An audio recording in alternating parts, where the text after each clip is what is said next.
Good afternoon, and thanks for joining us on Across the Fence. I'm Jolie Whitney. Summer is here, and that means You Pick Farms are opening from Burlington to Burke for strawberry picking and some of those early season raspberries. This month, Chef Marco brings viewers a bounty of berry recipes that hopefully won't cause a rhubarb at your next family gathering. What's cooking, Marco? Thank you, Jolie. Hi, I'm Marco Ayala, and I'm here to share another recipe with all of you.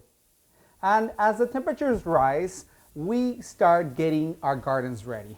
As you can see here on the counter, I already have my herb garden started with some of the things that I'm going to be using throughout the season for my cooking because I like things fresh from the garden. Now, the other thing that I always look forward as the temperatures rise and we start getting those gardens ready, it's the spring and summer berries. As the temperatures also rise, we already got a little bit of a taste of what the season is going to bring us, and it's going to be hot. So I thought, wouldn't it be fun to make something that's going to refresh the whole family? And that's how I came up with the idea to use some of those early berries and get, all refreshed. And I am making today a strawberry lemonade. But this is not your typical strawberry lemonade because there's a couple ingredients here that you wouldn't normally think will be in lemonade. So stay with me as I tell you how to make it. First, you're going to take 1 pint ripe strawberries and you're going to remove the tops and cut them in quarters. Then to the base of a blender, you're going to add 2 cups water. Blend it well for about 30 to 45 seconds. And one thing that I really like about this recipe is that it's going to allow us to use those berries that are really, really ripe. Those berries that are starting to get mushy and you don't really want to eat them, fresh or put them in a salad because, they're starting to go by. Well, those are the berries that you want to use for this recipe because once you blend them, you will notice first, and second, the strawberry flavor is very, very intense when they get to that point. So don't toss that berry and instead toss them into the blender. Then to your strawberry mixture, you're going to add 1 cup sugar and 1/3 cup fresh mint leaves. And you're going to blend it well. And the mint really adds some really nice flavor to it. And it really depends because here you have a few options. You can use mint. This is the mint that I actually use for this recipe. Or if you like more of an herby kind of taste to your lemonade, you can also add basil instead. Then over a pitcher, you're going to place a strainer and you're going to strain all the solids out of your strawberry mixture. Make sure not to push it too hard because you don't want the seeds to go into your puree. Then you're going to take 5 to 6 lemons and you're going to juice them until you get 1 to 1.5 cups lemon juice. Then you're going to add it to your strawberry puree and mix it well. You can use either 4 to 6 cups extra water. I personally like using club soda for my lemonade because it adds a little bit of fizz to it. So I'm adding 1 liter of club soda. This is going to make a really delicious lemonade. And as I said, you can customize it with whatever mixer you want. You could also add your favorite spirit to this lemonade to really refresh yourself under the sun and those hot summer days. And look how good it looks. Doesn't that look delicious? And I just can't wait, so I'm gonna try it. That is very refreshing. So I hope you give it a try so you can say cheers at home with me and cheers to the rising temperatures. Okay, so now that we have our drink made, so for my next recipe, I wanted to make something that really says spring/early summer. So I wanted to make a salad because also, we want to eat a little healthier. So that's how I came up with the idea to use some of those early berries and some of those early greens. So I made this grilled chicken salad with blueberry vinaigrette. And this recipe is a winner in my book, if you ask me, because it has so many great ingredients that you're really going to enjoy. And this is a salad that you're gonna want to make year round. So if you're curious how to put it together, then stay with me because we're gonna construct it. First, you're gonna take 2 boneless, skinless chicken breast caps. You're gonna add 1 tablespoon olive oil, 1 garlic clove, 1/4 teaspoon salt, and 1/4 teaspoon pepper.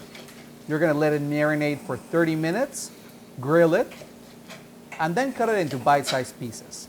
And as you can see, I'm using a little bit of a shortcut because I'm using a rotisserie chicken instead. So if you're short on time, you can always do that.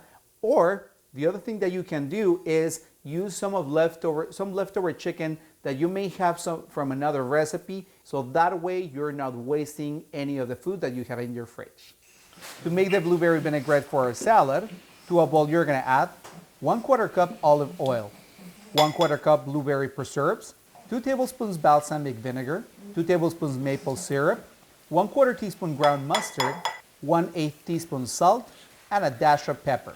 With the help of a funnel, I pour the vinaigrette into a salad dressing container, so that way it's easier to pour and shake so all the ingredients are well mixed. Then, to assemble your salad, to a bowl you're gonna add 10 ounces ready to serve salad greens. In this case, I'm using iceberg lettuce mix. However, this works great with baby spinach or spring mix. So whatever your family prefers, that's what you can use. Also, I want to remind you to use locally sourced ingredients because nothing tastes better than a locally sourced meal.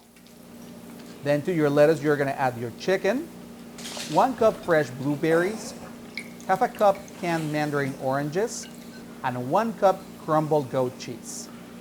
And check that out. Let's dress our salad and drizzle it with this vinaigrette. I think that I'm going to make this vinaigrette with other preserves in the future for different versions of the salad. And check that out. That looks absolutely delicious. Now I feel like I have to show it to you here on a plate. It's something fresh, it's healthy, and it's absolutely tasty. Give it a try. Let me know how you like it. And now it's time for dessert because you know what I really enjoy about the early berries is making desserts with them. And also something that I really enjoy during the season is rhubarb, because check out this rhubarb. It's absolutely perfect, the perfect pink color, and it's like this small tender stalks that really work great for baking. And you know what I love even more than rhubarb? Having a neighbor like Evelyn Palma that has rhubarb. She's not only a talented competitive skier, but also an avid gardener that shared her rhubarb with me for this recipe.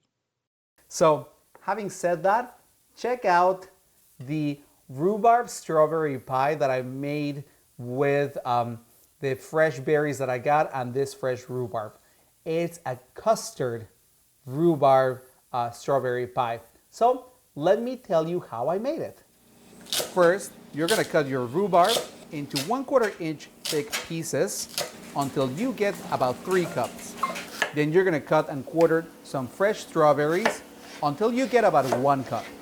Mix them well and set them aside.